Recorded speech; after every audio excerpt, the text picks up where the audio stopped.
Afternoon and welcome into the 2023-2024 Eastern Hockey League and Eastern Hockey League Premier Award Show. I'm EShow rinkside reporter Jake Basile here alongside my brother and one of the voices of the Eastern Hockey League, Mike Basile.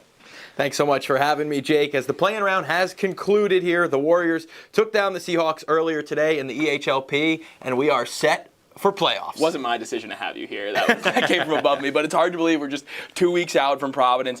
I mean, time has flown. Seems like it was just yesterday. We were in Worcester, standing on the benches, recording your interviews over there. First one, do you remember what happened? How could I forget? There was no audio, so apologies for that, Danny. Of the Connecticut Chiefs, of course, and that wasn't the strongest start to the year for you and me. So let's start talking about the guys who were strong all year and get into the awards. It's what we're here for. We'll start with the EHLP. Yeah, we're going to start with the EHLP Top Goaltending Prospect Award. This is a young goaltender.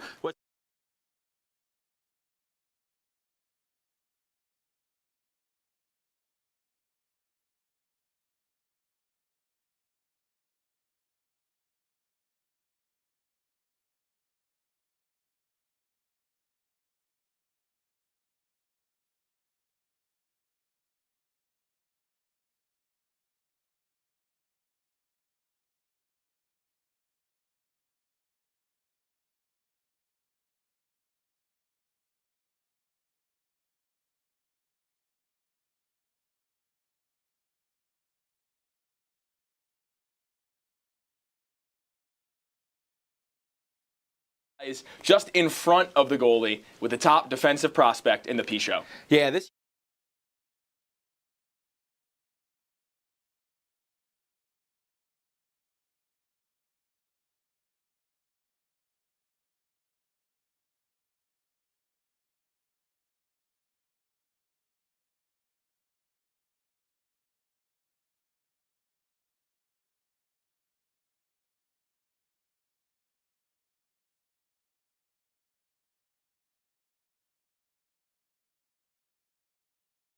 heard they're tuning in, so hello fellas out there, thanks for tuning in. Thank you for tuning in.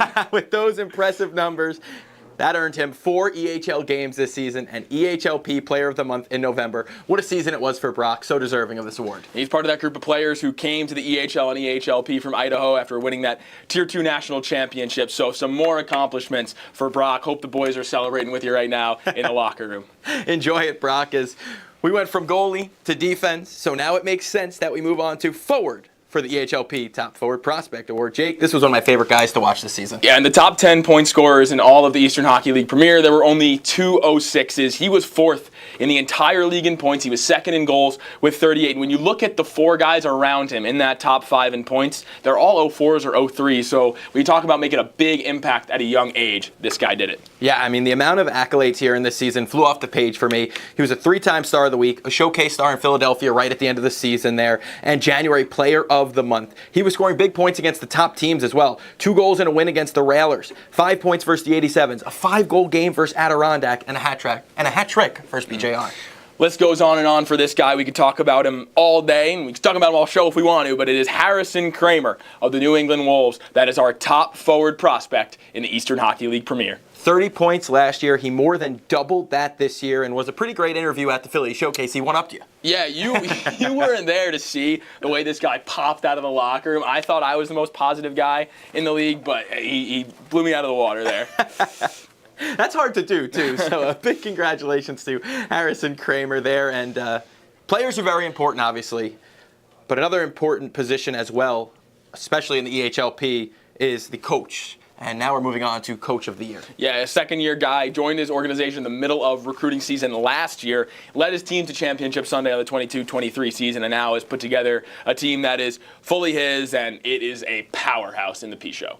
They absolutely are. This is a team that won 10 straight games to start the season, had a 13-game win streak in the new year. They set the EHLP record in wins and winning percentage. This team very well may have put together one of the best regular seasons in EHLP history, led by John fine lease of the Railers Junior Hockey Club. Well deserved. Congrats, Coach Feiner, and of course, a lot of credit goes to General Manager Sean Bertoni and Assistant Coach Tyson Arujo as well. Their fingerprints are all over the team. But what they did that I love is a lot of recruiting in the backyard. I mean, they got Central Mass gems up front like Nolan Tomchek, Zach Werner-Sini. On the blue line, Vorst and McKenzie are studs.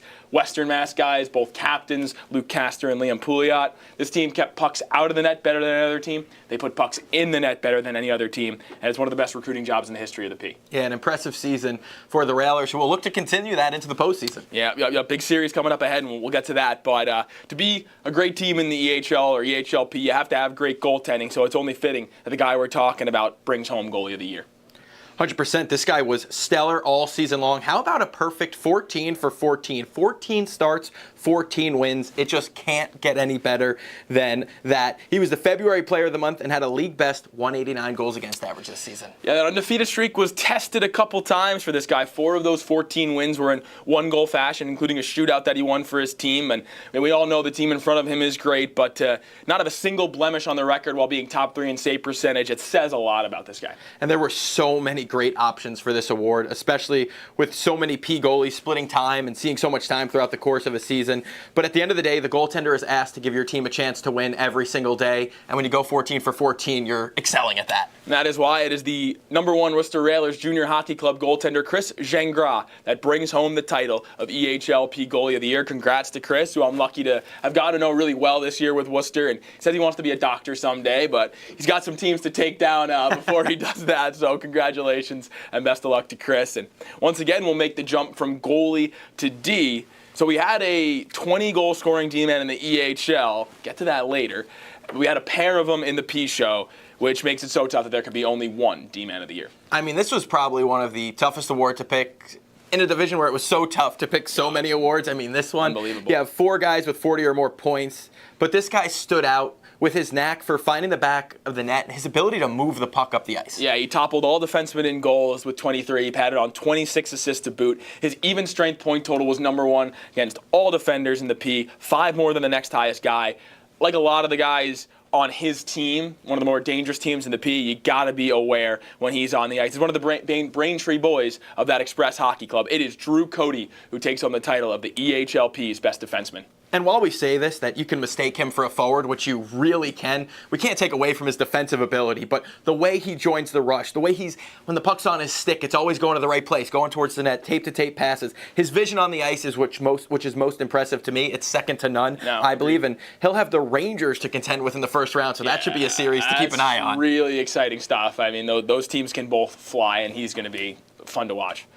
Let's move to another dynamic scorer as we go to the EHLP Forward of the Year. This is a player who skated in 37 games in the EHLP and potted 36 goals for his team and 70 points. Yeah, not only did I watch him a lot, I heard about him a lot from you especially. I mean, you love this guy. Second highest in point per game in all of the EHLP. A Boston Division gem. He's got an incredible set of hands, an incredible ability to finish around the net from distance, and he's a big boy. He plays like a man out there. And this is my favorite stat. He registered a point in 33 games.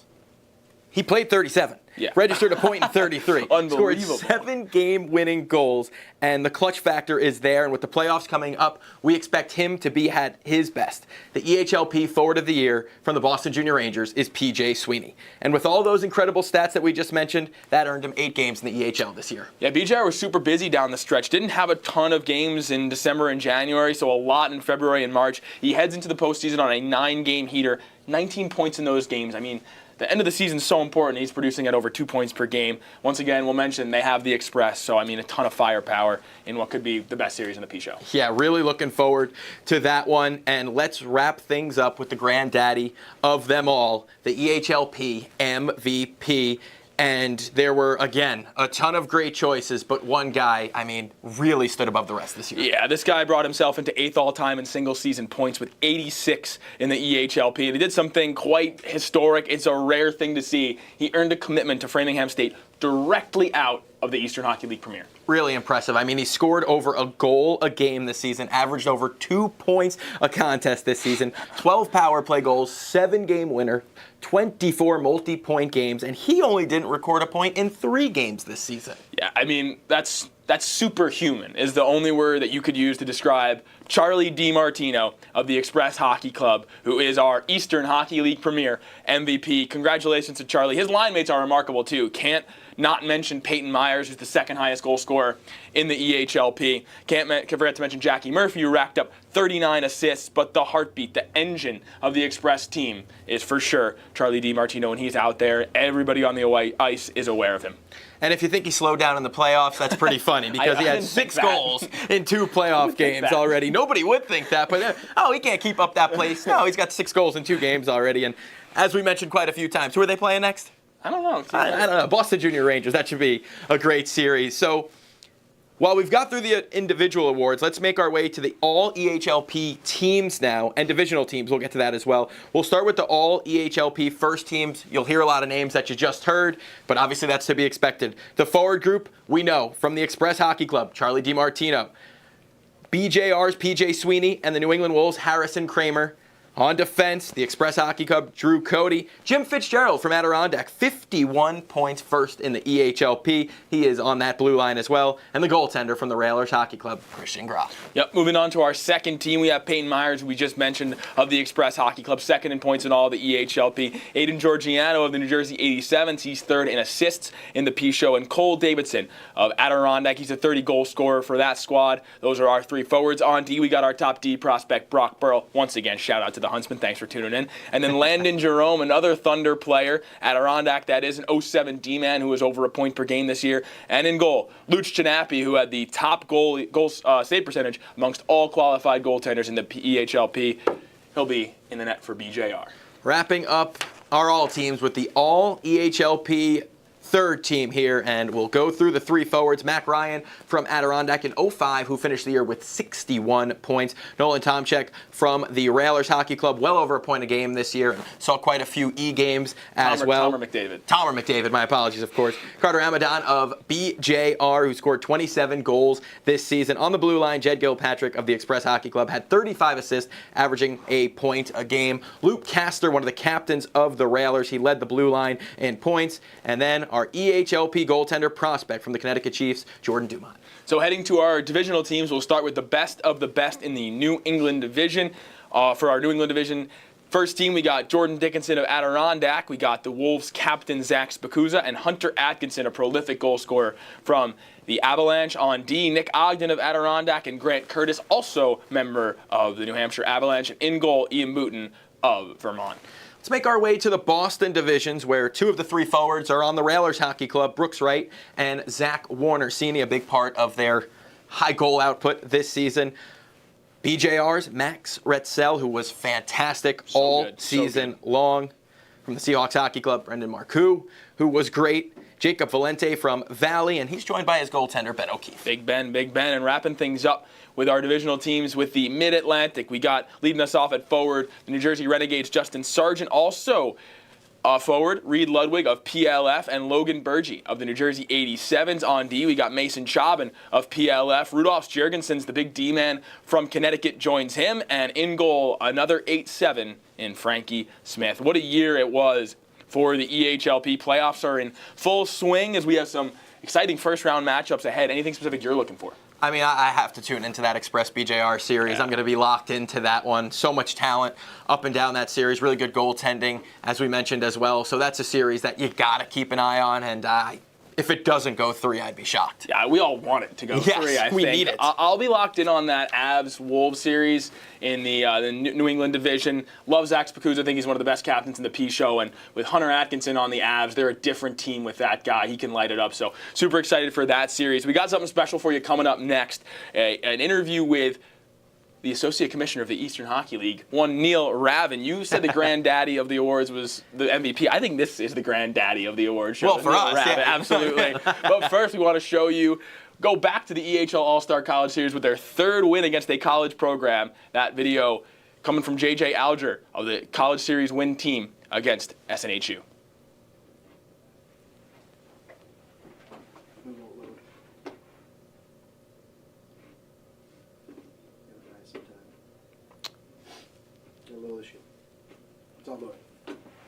All right, while we're waiting for that, do we want to bring in Mr. Neil Ravin ahead of time? Yes. See.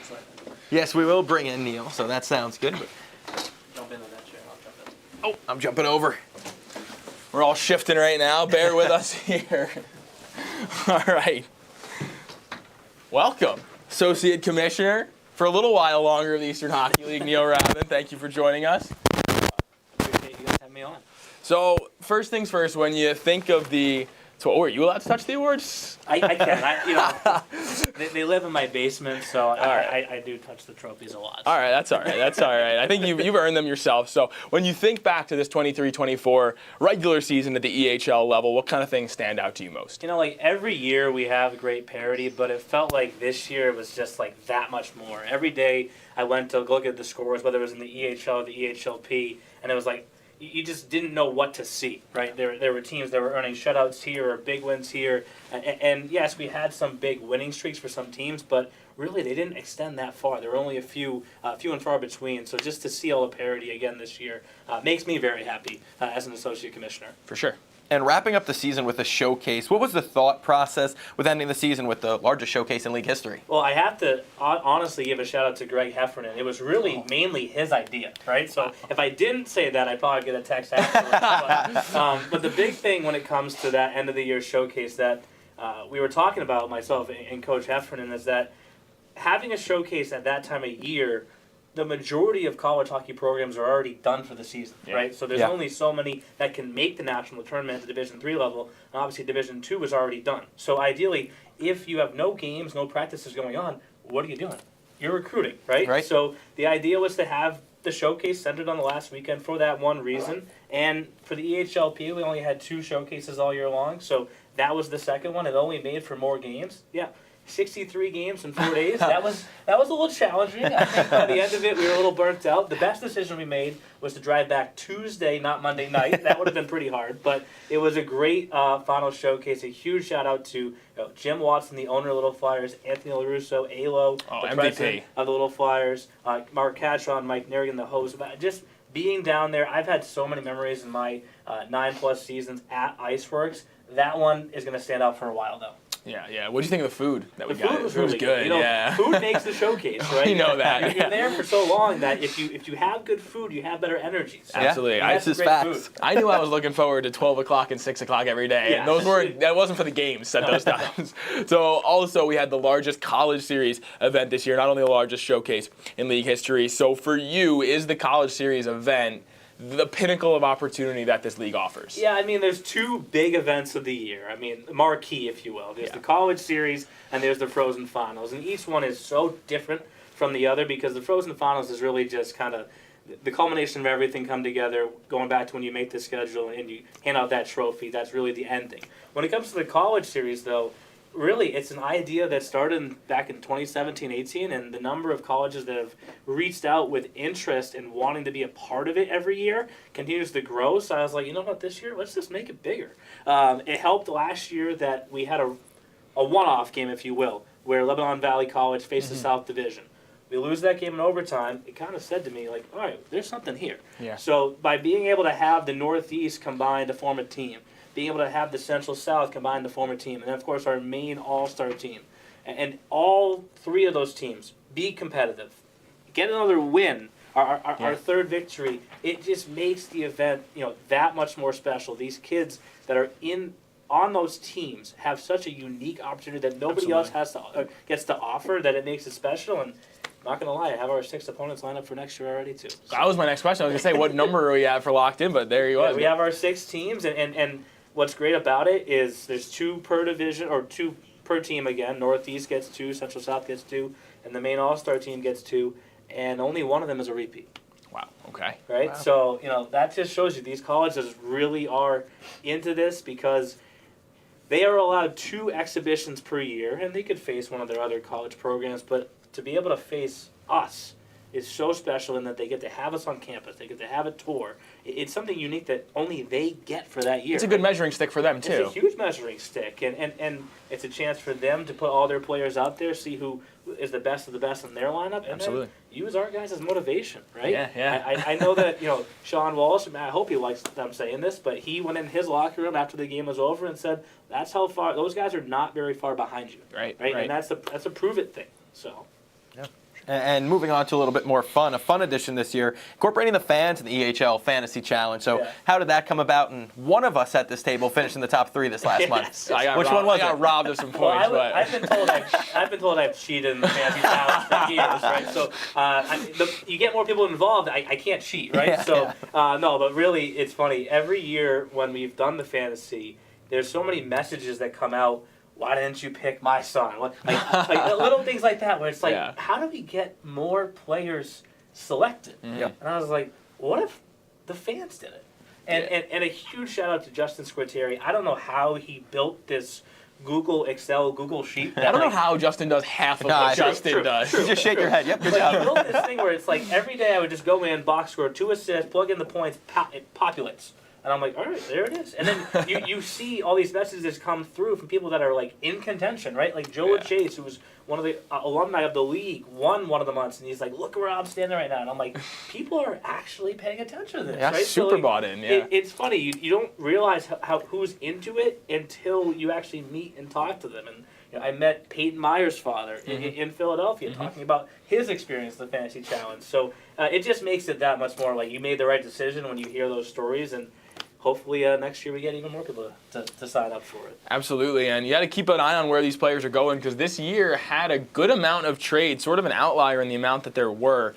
To you, is that a signal of anything? Yeah, so like trading is something that I'll be honest, 9 years ago I didn't know existed in junior hockey. I didn't know a lot about junior hockey myself when I was first getting into it, but getting the chance to know these coaches and see how the trades work. The fact that we were trading but keeping players in the league speaks to who we are as a league, right? Yes. There are situations where it just not be working out for a player in a certain spot, but if you trade on another spot, it's a change of scenery. This team learns a different power play, you name it, and kids have committed because of that, right? So yes, you can't deny the fact that this season we had more trades than ever before. We also had more teams, right, and more players.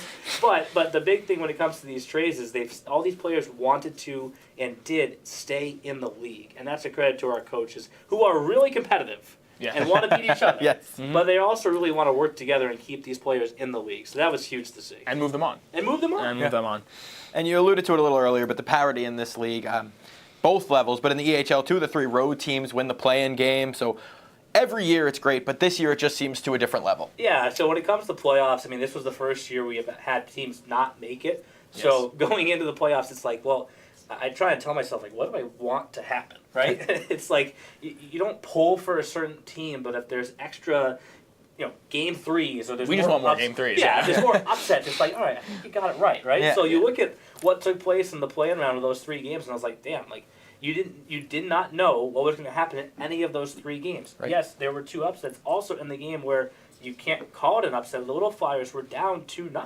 Right? Early on. So it's like all 3 games took a huge effort from the teams that won. And now, going over to the first round, hopefully there's a lot of game 3s, like Jake just said. Yeah, absolutely. And, a couple questions left from each of us. So, like I said, associate for only a little bit longer, shedding that first word, becoming the commissioner officially. So how does that sound to you? Is it a little surreal right now? It is. Because like I just said before, 9 years ago, I did not know what junior hockey was, simply put, right? So to be where I am 9 years later, I'm just forever grateful, right? I mean, absolutely. I can't deny the fact that the EHL helped me start a family, right? I got a dog. I have a kid now. Shout out, Nash. He said dog first. Oh, boy. Good thing he can't understand you. Good thing Chase cannot understand the dog that. came first, that's what I should say, right? But I'm so grateful to all the owners of the EHL for first giving me that chance, and then each step they've given to me along the way to now, in season number 10, I get to become the commissioner. It is hard to believe, but I mean, I got to give a huge shout out to all the owners, all the coaches for all their support, all the guys before me, right? Whether it was Jeff Nygaard or Mark Kumpel, Mike Santos, and then finishing up with Joe Bertagna, who has got almost 40 years of commissioner experience. I've just been able to watch and see how they've handled so many different situations that now I truly feel ready, going into season number 10. So I'm excited about it. Awesome. Last one for you here. At the JB2 shootout, we heard that you could not defend your title this year. What happened there up in Laconia? Yeah, I mean, I made Trevor go all the way up there, and I couldn't hit the post, right? I mean, it was tough, right? 4th straight year where I was able to actually raise $2,000. I thought that was pretty good for me. There's guys that roll up and $8,000 raise. I don't know how. I can't. I did a lot to get the 2,000. Right? But it minimizes how many pucks you get. Right. So I only get 2 pucks, and first move I go in, Christopher Richard, the goalie for the EHLP Wolves, got it with the top of the blocker. So I was like, all right, that kind of sucks. Then I went back in. And I was like, I'm just gonna shoot this one as hard as I can, and I hit the post. And I was like, I'm already done. So it's funny how it comes down to just those 2 moments, and they gotta wait for a whole year. But it's such a special event. It's not about the shootout. It's about the money that they raise for the cancer research, and the fact that they can somehow raise more money each and every year is just. You talk about pinch me, like it's surreal. They can raise more money every single year, and what they did this year was extremely special. Wolves are always out in the community doing great things, and this is their big marquee event for them. JBT Night raised over $40,000 this season. We have a video coming up for you from JBT Night, put together by the best of the best TV videography. But first off, thank you for joining us, and we're looking forward to spending the playoffs with you, Neil. Thanks for having me on, guys. Of course.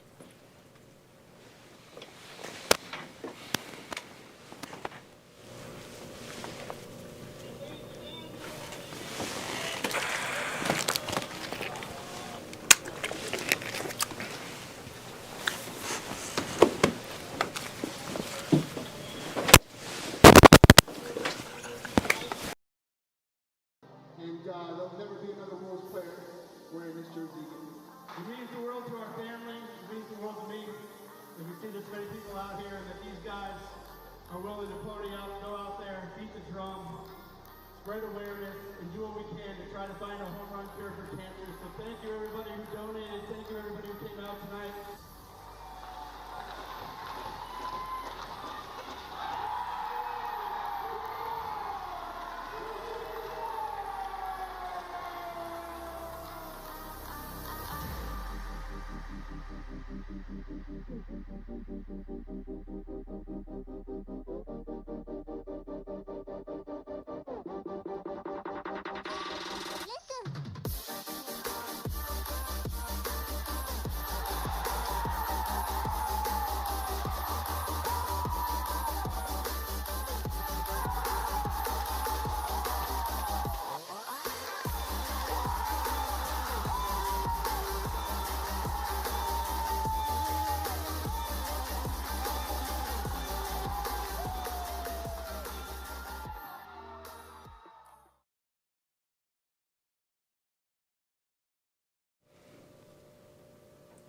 All right, back here in Lawrence, and we got another team watching in with the PLF Philly Little Flyers. Thank you also for tuning in. South Division, they're crushing it right they're now. loving it, yeah. We need these other divisions to start carrying your weight. Send us pictures. We want to know you're watching right now as a team. This is more important than your playoff scenarios. I promise you that. So, all right, let's get rolling here with the Eastern Hockey League, the EHL awards.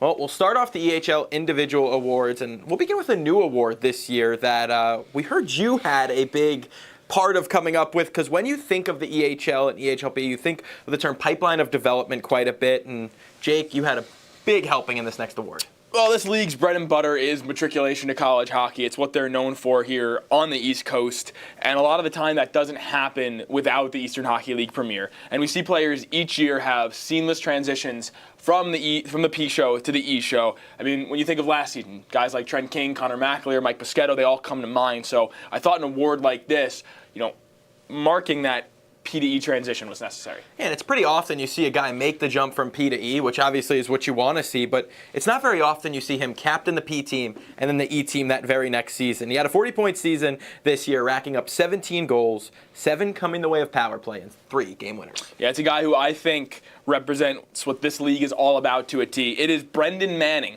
of the Vermont Lumberjacks who wins the inaugural Pipeline Player of the Year award for the best EHLP to EHL transition. He had over 60 points in the P last year. Could he have been an EHL player somewhere? Maybe, but Coach Seth Gustin praised him for trusting the process. I mean, it really paid off. I would have trusted Coach Gustin as well. I would trust him with anything. But it did pay off in a big way. You're 100% right. He earned a commit to St. A's, and although the Jack season is over, they were in it until the final game of the season. They played great at that Philly showcase. Brendan Manning is a huge reason why he scored that game-tying goal against the 87s in the final game of the regular season. How about that interview after? Is that not everything that the Eastern Hockey League represents? 100%. Man, unbelievable. And he's an Arizona guy where we have our combine this spring, so we hope to see him there. Hope this wasn't the last time we got to see Brendan Manning. Yeah, so many great players to still talk about, but let's make a pit stop for a quick second and talk about the guys who lead their troops out there. Yeah, it is time for the Mike Odessa Coach of the Year Award for the Eastern Hockey League. Newly named Mike Odessa Coach of the Year Award after the Railers JHC general manager who passed away last year. A well-deserved honor for a guy known for putting his players first. Yeah, and the recipient of this award definitely put his players first, helping lead this team to a historic turnaround. Yeah, when you dig into the numbers, it's remarkable. 14 wins to 34, 31 points to 69. Least goals in the league last year to first this year. They were the only team below 100 goals last season, only team above 200 this year. That is insane. And you cannot forget about their season-best 20-game win streak, as well as winning their first 6 showcase games this year. And last year, they didn't win one. So a big congratulations to New York Apple Corps' Lenny Caglione on winning the Mike Odessa EHL Coach of the Year. Yeah, it's a culture shift for the New York Apple Corps. It's a recruiting shift for the New York Apple Corps, and Coach Caglione did just a wonderful job. I got to pick his brain in our off-season interview over the summer for the EShow, and his theories on recruiting and how the areas that he has to look at because Pennsylvania's taken, because New England is taken, just how hard it was for him. But he deserves all the success. The Apple Corps deserve all the success they've had this year. We're so looking forward to seeing what they do in round 1 against Providence. A huge congratulations to Lenny, and with that being said, oh my gosh, could we have went so many different ways here. This is a coach's year. Yes, Nick Coda of the Express, what a year they had, leading the East in the regular season. Cody Gagnon, first-year team in the toughest division, getting them to the play-in game. Sean Bertoni, the Railers' top overall seed, #1 most points. And Jason Kilcoyne of the Bears, how about them? Leading the South in their first year. Heck of a first year for them. And, staying on the topic of first years, right? Good options can also be the name of this award because this league was so even across the board this year, and there were plenty of guys that made a big splash in their first year in the EShow. We are talking about the Eastern Hockey League's Rookie of the Year. Yeah, coming from prep school to the EHL and having 54 points this year in his first year in the league, committed to Bowdoin College, a great program there, obviously, and a commit that this league can really take some pride in. Meadow Soprano didn't even get into Bowdoin, but our guy did. Yeah, he wasn't only a weapon on the ice, but he's a weapon in the classroom apparently as well. Smart guy. So this year, the EHL Rookie of the Year from the East Coast Wizards is Will Rice. Yeah, congratulations to Will, a captain for his team. He was so consistent all year. He had at least a point in 32 of the 45 games he's played in, 6th in the league in assists with 38. It's going to be a battle between two of the best teams in our league, in the Wizards and the Rangers. Going to have to keep an eye on Will Rice. You got any picks for that series? Don't ask me that. We're not here for that right now. We don't need anybody yelling at me already. No, not right now. I mean, speaking of yelling at me, how about JJ Alger? Yes. Oh, I loved it. Firing away at me My for picking the favorite moment of Terriers the for the year. Frozen Finals. Walks out. Sorry to ruin your pick immediately. Unbelievable. What a line. What a line. Immediately set the tone for the interview. It might have been better than this hat trick. So next up, we'll jump to a position that is it most important in your opinion? Yeah, I mean, I played the goaltender position, so it is the most important, albeit I played nowhere near to the level of this guy. No. But it is the most important position. Not at all. I know. You've seen me play. I know. Yeah, I was lucky enough to spend time not just watching him on the ice, but Neil, Trevor, and I really got to know him at the EHL All-Star College Series. Such a funny guy. He was amazing on the ice too, but he's got one of those talkative goalie personalities, a gem to have in what was his first year in the Eastern Hockey League. He won 20 games this year. 929 save percentage, 230 goals against average, pair of shutouts as well. I mean, he's a big, get it? No, he's a big reason his team will have home ice advantage in the South. Yeah, I mean, you see his win, the team win total is 29. He's got nearly 70% of those wins. The New Jersey Bears are an excellent team. Loved having Jason Kilcoyne in that squad in the league now, but they're better off for having our Eastern Hockey League Goalie of the Year, Carson Fry. A giant in goal who is just remarkable. He sees on average 33 shots against per 60, so it's a good workload for him each and every night. It's his third year of junior hockey, and Carson gets better and better every year. He'll play his college hockey at Wisconsin River Falls, which means we've had back-to-back goalies of the year head to the WIAC, and last year's winner, Jack Bosher, quick shout-out to him. He won all conference. You're keeping a big eye on that conference next year now, even more.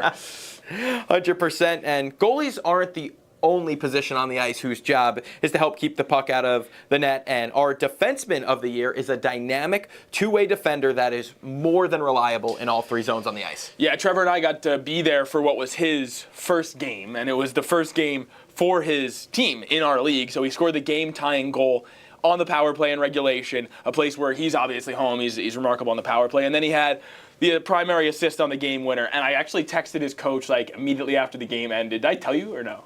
No, I don't think you did, but I can only imagine it was something pretty positive. Really It's our defender positive. of the year. So, quote unquote, Andrew Van Antwerp is an absolute stud. So there it is, your defenseman of the year in the Eastern Hockey League. Andrew Van Antwerp of the new to the EHL Boston Junior Terriers.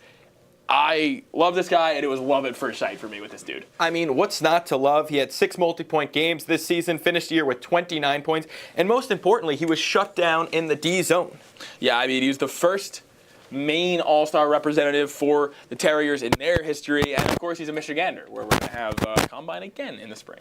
Twerp and the Terriers did fall in their playing game to the Seahawks, but of course, Twerp tallied the first goal of the game, and it was quite the season for the first-year Dogs. Super happy to have them in our league. Let's talk about a forward now as we jump to Forward of the Year in the EHL. Yeah, tons of offense this year, but when you look at that leaderboard, there really is one name that jumps out above the rest. He started off the season, and everybody's like, all right, this guy is really good, but biggest trade of the year happens, and somehow he finds another level. Yeah, after the trade, this guy scored 20 goals in 22 games and added 21 helpers to go along with that. He finished the season with 33 total goals and 79 points, leading the EHL by 16 points. Your Forward of the Year from the New Hampshire Avalanche is David Basile. Yeah, after the addition of Basile, the Avalanche won 20 of 24 games. Avs head coach Chris Sorella, known as one of the better recruiters in our league. He didn't recruit this guy, but he made the best mid-season move, arguably, in our league, getting him. And I mean, this guy, when you watch him, you get your money's worth. You got to pay for Flow Hockey. You can just pay for it just to watch David Basile. I can't wait to see what magic he brings to the playoffs. Yeah, he's so fun to watch. Every time he's out on the ice, he has to be marked because if you let him free for a second, he'll make you pay. Back in Exeter, that helper stands out where you have to grab the stick off the bench, come down the wing, and work it over. I mean, that was unbelievable. Yeah. I mean, they thought he was changing. They thought he was changing, but he's not getting off the ice in overtime. No. And even the Avalanche D, they tell me how much they hate playing against him in practice. So says all you need to know about him. He plays like a man out there. And we can wrap up the big awards with the biggest of them all, the most valuable player in the Eastern Hockey League. And when I say this guy was the 6th highest goal scorer in the league, what do you think comes to mind? I think of a top-line forward that spends most of his time on the power play. Yeah, well, I mean, you got half of that right. We are talking about a guy who is just a power play machine. 15 power play goals on the season, 26 total goals, 54 points, 5 game winners, and a hat trick and Player of the Month honors. I'm starting to get the picture here. I think his team's tuned in right now also. This guy nearly tripled his goal output from a season ago, led the team in goals, assists, and points, and had over 20 more points than the next highest scorer on his team, doing all that from the blue line. Yeah, we are talking about none other than the Little Flyers, Jack Costabile, your Eastern Hockey League most valuable player, one of the best defensemen this league has ever seen. He broke the single-season record for goals amongst defensemen, had 2 hat tricks this year. So much fun to watch. Got to interview him in the dungeon at Aston at the Philly Showcase, too. He scored the game-winning goal in the Little Flyers win over the Philly Hockey Club in the playing round, and they get set to play the Bears. But my big question is, who's buying them dinner tonight? Who in that locker room is buying them dinner? Or is it Coach? Is a coach buying him dinner? Thanks for 26 goals. So the pace is about to pick up quite a bit as we congratulate all our individual award winners on what they have done. But Mike, what do we got in store next? We're going to rattle off some of the biggest and best names in the EHL as we get started with our first team, all EHL. Again, we've heard some of these names. Kick us off, Mike. We'll work through it with the trio of forwards, David Basile from the New Hampshire Avalanche, Jonathan Groth from the Seacoast Spartans, 63 points in his first year in the league, a commit to Wesleyan. Gavin Simopoulos of the Express Hockey Club. I mean, what a turnaround they had, especially in the offensive department. Offensively, yes, He was a absolutely. huge part of that. Jack Costabile from PLF, only the MVP. Andrew Van Antwerp, our defenseman of the year, and then our goaltender of the year, Carson Fry from the New Jersey Bears. That would be some playoff starting lineup. But our EHL team, number 2, isn't too shabby either. Got Tay Mellis, who's part of that dynamic line with Beal and Miller on BJR. He's now their all-time assist leader. Jack Wyman, the all-time leader in points for the Railers. And, of course, the captain of the Wolves, AJ Lackas, best player on the main all-star team at the College Series this year. Davis Kinney on the blue line for Applecore, 50 points, 11 goals. He was an option for defenseman of the year. And another one of the league's best blue liners, Corbin Mealy, one of the captains for the Railers, and his teammates in goal, Adam Casper, a 20-win goaltender. he could have been an option for goalie of the year. 100%. You're a big AJ Lackas fan. I know. I get a picture sitting at home doing some prep work of Jake and AJ Lackas, and I was like, oh, Jake, fix your tie. Come on, you're cool. Well, I mean, if that series goes 3 this week, maybe I'll get to see AJ Lackas one more time. Yeah, a couple of loaded teams right there. But let's take a look at the young guns now in the EHL, and we'll start it forward with our Rookie of the Year, Will Rice. And this next guy we're going to talk about, Peter Unger from the New York Apple Corps. That was another guy who was really tight for that. Tight pick for that award, for sure. 58 points leading the Apple Corps. How about Joachim Cameron from the New England Wolves in 06, who was a point a game and finished top 20 overall in scoring. Chase Hannon from Team Maryland, he led their Blue Liners in points, had a great year with them. Hunter Lee, another Apple Corps, an 05 defenseman who played a big role in the big turnaround. And from the Express, I mean, this save percentage is going to pop off the page. Alex Koenig, who led all qualified goaltenders in save percentage with a 946. Insane. So now we'll head to our divisional teams and travel up north for the North Division. 5 out of 6 guys on this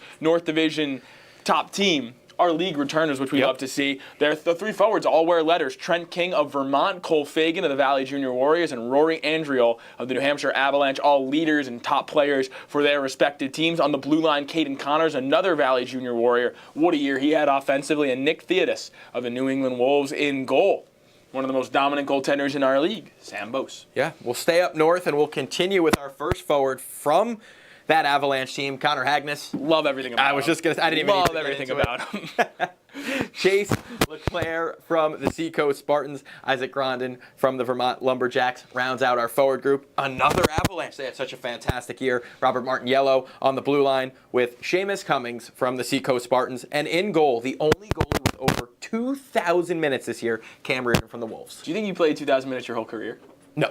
I shouldn't have if I did. So now we'll head to the best division in the EHL this year. And I could say that the loaded beasts of the East with our East Division first team, Cody Walker of the Express Hockey Club, collected points this year. Caleb Miller of BJR, prolific goal scorer. Aiden O'Connell, tremendous year from him on the Wizzies. And on the blue line, Tommy Madden of BJR and Cole Mitchell of BJT. And backing things up in goal, Charles Watson of the Junior Rangers. A lot of talent in that East. So you look at the second team, and again, you're like, wow. Because you start with Brett Beal from BJR, played with Caleb Miller. They were dynamic. Henry Cohen from the Bridgewater Bandits. George Kolovos from the East Coast Wizards. Ryan Koschel on the blue line with the East Coast Wizards. Chase LaRiviere from the Express Hockey Club. And between the pipes from the Seahawks Hockey Club, Isaac Salgiugi. You'd love Isaac Salgiugi. Oh, he's just fantastic. I've never seen someone with so much poise. He's so between calm. the pipes. And so Coach calm. Xander says the same thing. Yes. Huge in that win. Yeah. The Terriers. Settled things down after that second period. Key reason why they took it home. So let's make our way to the Central Division, Mike, and take us away with the first team. Yeah, we'll take a look here as this is a loaded team once again. And we'll start with Nick Sweet from the Apple Corps. Make our way to Cooper Smith of the Connecticut Rough Riders. Connor McAleer from the Railers Hockey Club. Teammate Tristan Boyer on the blue line. Eric Hudek, one of the Chiefs of the one of the captains of the Chiefs. Chiefs of the Captains. No, a new team in the league, the Captains. Here. And Ryan Croshaw of the Apple Corps between the A pipes. former captain. And we'll continue with the Central Division with their second team. Apple Corps player Gleb Ushakov kicks us off at forward. Marcus Chrysofides, what a second half player he was for the Railers. Perry Goudreau, incredible wrist shot for HCRI. And on the blue line, kicking off with another HCRI guy, Noah Webster, another huge second-half player. Liam Crowley also on D for Providence. And Artur Gilavian from, not the Captains, Mike, the Chiefs. And I'll kick us off with the trip south, our South Division first team. Vadim Frolov of Team Maryland, Landon Adams of the 87s, and Bears captain James Vermeersch are our 3 forwards. A veteran on the blue line for the Little Flyers and Andrew Henry. Mikhail Kukareka of the 87s, he was an all-star. And you want to talk about guys who had dominant second halves. Is there anybody that took that part of the year by storm more than Jake Hugus and the Team Maryland? It would be hard to find somebody who did. And let's round out our divisional teams here with our South second team. We'll start with the forward group, Nolan Zotter from Team Maryland, Alex Erlane from the Pennsylvania Huntsmen, Oleg Agorov from the New Jersey Bears. Blue liner will join him, Tyler Boudreau, Liam O'Donoghue from the Philly Hockey Club, and Cross Sherman, also from the Philly Hockey Club, rounding out our all-divisional teams. So much talent this year. We do want to put things in reverse for just a moment and reiterate the winners of our EHLP Top Defensive and Goalie Prospect Award, Top Defensive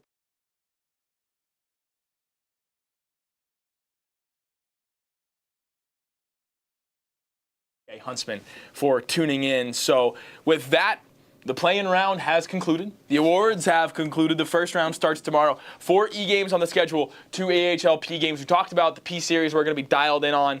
What are you watching tomorrow? Watching the Little Flyers and the Bears. I'm watching Little the South MVP. Division love. We like it. I'm watching the MVP of the league go up against the goaltender of the year. Well said. I mean, I don't know if it gets more fun than that, right? So, I mean, you tune into that. I mean, Carson Fry is the type of guy who can win you a series, right? Oh, yeah. But on the More other than hand, can't Jack Costable. So, who's going to win that one? Who's going to be the unsung hero in that series? And I mean, South Division maybe be the beacon of parity for this whole league. I mean, anybody beats everybody in that division. Because I have to, I'll be keeping an eye on that Railers Chiefs series. Game 1 tomorrow at 11:30. I'll have the call. Super excited for that one. The Chiefs had an unbelievable game in that play-in game against Hockey Club Rhode Island. That top line of Josh Swan, Anthony Vernillo, and Sean Gillen combined for 10 points. That's 3 guys that just won you a hockey game. Yeah. Just got you a chance to go farther. So, Mike, this was a ton of fun to do. Thanks to Neil for joining in. Thanks to Jamie Callery on the production side of things. Trevor Blackburn's here, too. He doesn't really do all that much, but no, he's the best. Follow TV Videography on Instagram for all your videographic entertainment. Thank you to everybody that tuned in, and we do have that SNHU video, a little bit delayed, but we got Neil Ravin ahead of time, which is always better. So, Mike, great to join you. Thank you to everybody who tuned in, and congratulations to all our award winners. Now let's enjoy some playoff hockey.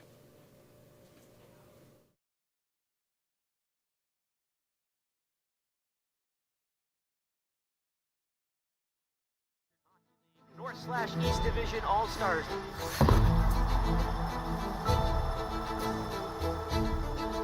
Now the other way, could be a 2-on-1. All-Stars hold, send it across, and they score! On the receiving end, Brett Beal, and he gives the All-Stars their first goal and first lead. But in total, Beal played 104 games.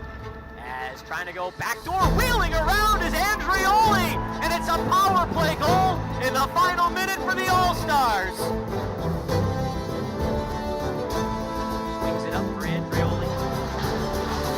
Power play late in the first. Now a wrister here. They score! Another power play goal. Nick Theodos let it fly from afar. Rice wins it. Time is going to run out, and for the 3rd time ever, the EHL All-Star team is going to pick up a win over a Division III institution.